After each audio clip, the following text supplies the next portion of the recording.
Wir kennen sie nicht, die erste nach der Sprangpression, mit ihrem berühmten Klischee, 3 Schreck noch 4 und 2 zurück, an ihrer populären Melodie. Sie ist die einzige an ihrer Art, die Jahrhunderte überlebt hat. Und wie ist sie entstanden? Wahrscheinlich aus einem heidnischen Ritual, die von den iroschottischen Mönchen, die hier missioniert haben, sie an den christlichen Brauch umgewandelt haben. Und der große Missionar war natürlich der Willibrucht, und ist kurz nach seinem Tod hellisch angesehen, und sie viele Leute hineinkommen. Die Engpaare kommen aus Pflicht, die anderen, weil sie Gelübde gemacht hatten, darunter auch die berühmt springenden Heiligen von Wachsweiler. Und heute kommen sie auch nach aus der Eifel hin und treffen die Leute aus der Gegend und aus dem ganzen Land. Und sie sprangen die eng aus religiöser Überzeugung und sie froh, an einer christlichen Gemeinschaft zu sein, und die anderen aus purer Tradition, weil sie sich erst danach an ihrer Geschichte verbunden fühlen. Guckt mal, wenn sie aus der Basilika herauskommen oder noch sprangen, da sieht nimmer froh und zufriedene Gesichter.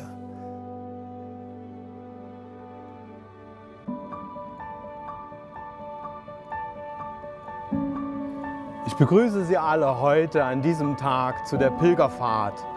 Der Pilgerfahrt zum Heiligen Grab des St. Willibrucht. Und heute ist hier der Start.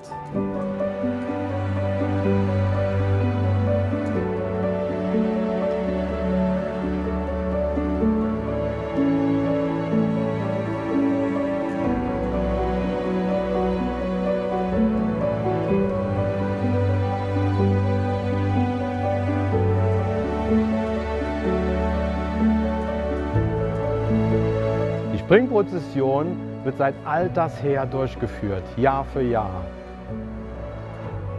Zwischendurch wurde sie allerdings verboten, aus einem Grund, den keiner verstehen kann.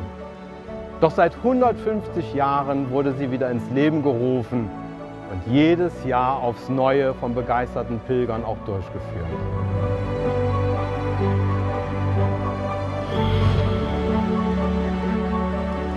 So wollen wir jetzt den Gottesdienst beginnen. Im Namen des Vaters, des Sohnes und des Heiligen Geistes. Amen. Der Herr sei mit euch.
Archantos, Monseigneur Verkamen, Monseigneur Mussinghoff,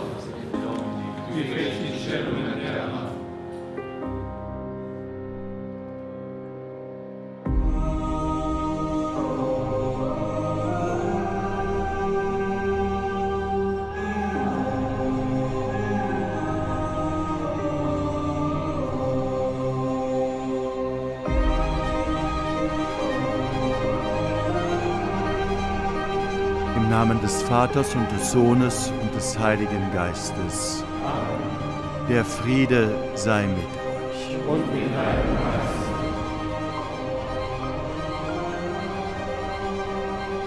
Von ganzem Herzen möchte ich Sie alle begrüßen zur Eröffnung der diesjährigen Springprozession. Vor allem meine lieben Mitbrüder, wir freuen uns, lieber Kardinal Wölki, dass Sie dieser Feier vorstehen. Eine große Freude ist, dass der Nachfolger des heiligen Willibrord auf dem Bischofsstuhl in Utrecht wieder bei uns ist.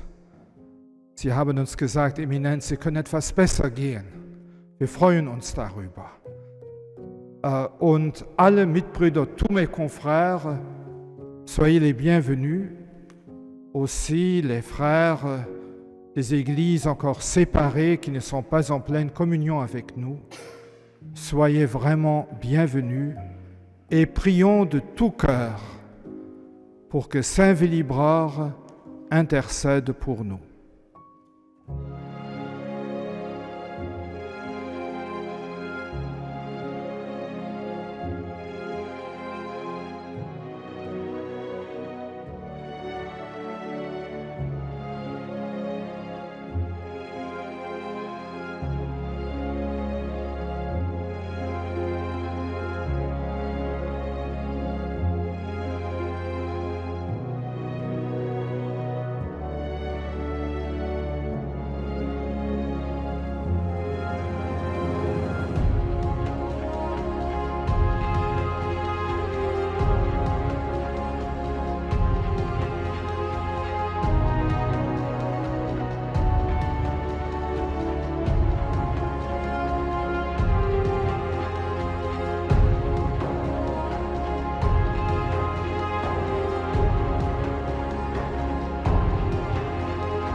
Du verteilst dann mal in die Richtung. Man bleibt viel zu viel viel.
Eminenz, Exzellenzen, lieber Herr Erzbischof, liebe Schwestern und Brüder. Herzlich darf ich Sie alle willkommen heißen zu diesem Fest und diesem Tag des Glaubens hier in Echternach. Seit dem 17. Jahrhundert haben wir hier einen Ort mit geistlicher Ausstrahlung. Wem dürfen wir das verdanken? Niemand anderem als dem heiligen Willibrord. Warum? Weil er ein Mann mit Ausstrahlung war und ist bis in diese Stunde hinein. Was macht seine Ausstrahlung aus? Das ist nicht nur einfach seine menschliche Persönlichkeit gewesen, sondern es ist vor allen Dingen das gewesen, dass er ein Mann Jesu Christi, ein Mann Gottes war. Ein Mann, der berührt war von Christus und seinem Evangelium und der ein Mann der Kirche war. Als Mann der Kirche ist er gekommen in unsere Lande, um ihn, Jesus Christus, zu bringen. Nichts anderes wollte er bringen, nur ihn. So wie das der Apostel Paulus einmal den Korinthern geschrieben hat: Ich bin gekommen, um euch Christus zu bezeugen, um Christus zu bringen. Das ist das Entscheidende durch die Jahrhunderte hindurch. Und weil er ein Mann Jesu Christi und ein Mann der Kirche war, deshalb hat er Bedeutung bis in diese Stunde hinein. Wir dürfen heute voller Dankbarkeit diesen Tag miteinander begehen, zu Ehren des heiligen Willibrord. Wir dürfen dankbar sein, dass er uns den Glauben gebracht hat, dass er uns evangelisiert, dass er uns missioniert hat. Liebe Schwestern und Brüder, das, was Willibrord einst getan hat, das will weitergehen. Einst war Willibrord gefragt, der bereit war, sich aufzumachen aus England zu uns, um uns die Botschaft des Evangeliums zu bringen. Heute sind wir gefragt. Wer ist gefragt? Die Bischöfe, die Priester, die Diakone? Nein, wir alle sind gefragt, weil Christus uns in Taufe und Firmung beauftragt hat, seine Sendung fortzusetzen, ihn zu bezeugen, dort, wo jeder von uns hingestellt ist, von ihm in Ehe, Familie, Beruf, Schule, Studium, ganz gleich, wo unser Ort ist. Wir sind berufen wie Willibrord, Zeuge Jesu Christi, Missionar, Apostel des 21. Jahrhunderts zu sein. Wir wollen uns heute vom Herrn selber dazu stärken lassen, der uns seine Gegenwart schenkt in Wort und Sakrament. Und wir wollen uns von ihm stärken lassen zu dieser unserer Berufung und Sendung, Apostel des 21. Jahrhunderts zu sein und damit in der Nachfolge des heiligen Willibrord diese Aufgabe heute zu übernehmen, den Menschen Christus zu bezeugen und zu bringen. Jetzt am Beginn dieser heiligen Feier wollen wir zunächst einen Augenblick innehalten, weil wir wissen, dass wir oft dem Anspruch des Evangeliums nicht genügt haben. Und wir wollen deshalb im Kyrie der heiligen Eucharistie um Vergebung bitten, wo wir vor ihm und aneinander schuldig geworden sind.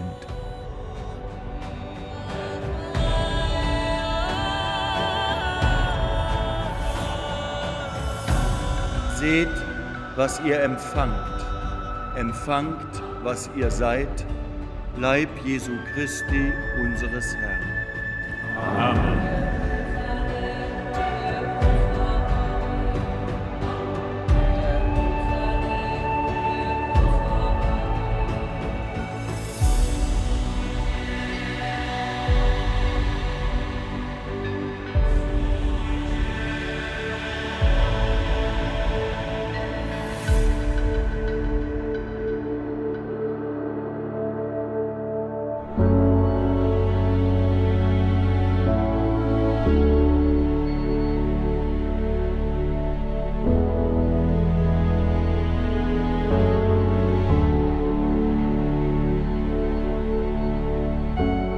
Ein besonderer Willkommensgruß gilt den Pilgerinnen und Pilgern aus Deutschland, den Niederlanden und den deutschsprachigen Ländern. Ein ganz groß Fried Und das könnt ihr mal leben, als es die immens viel Schülerinnen und Schüler zu begrüßen. Der katholische Glauben zu haben, heißt der frohe Mensch sein. Und noch wenn ihr beim Sprangen ein bisschen mitgeht, hat Note vielleicht einen Muskelkater hat, als immer durch die Musik die Fried am Herz. Lost ihr die Fried nicht holen. Und da lassen wir beide nach Sprangen in nomine Domini Felicitas.